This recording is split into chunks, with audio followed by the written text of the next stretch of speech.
បាទសួស្តីបងប្អូននៅក្នុងសង្គមបាទ YouTube ដែលមានការអ្នកលក់ដូរបាទលក់ផ្លែឈើលក់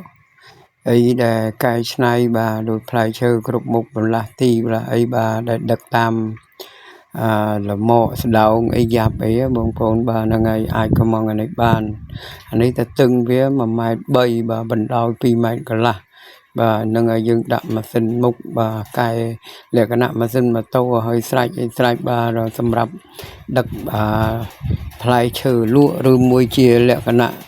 ហាងកាហ្វេចល័តអីបាទហ្នឹងហើយស្រេចទៅលើបងប្អូនមើលទៅតាមតម្រូវការហ្នឹងទៅរៀងអញ្ចឹងអីអញ្ចឹងដែលបងប្អូនអាចយកទៅកែច្នៃ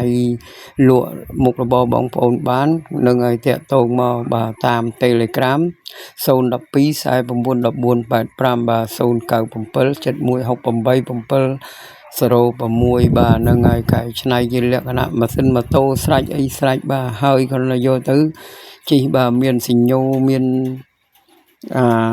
កញ្ចក់មើលឆ្វេងស្ដាំមានកៅអីនេះដាក់មួយបាទបើបងប្អូនចង់ដាក់ពីរក៏បានដែរប៉ុន្តែអ្នកខ្លះគេដាក់តែមួយទេបាទដើម្បី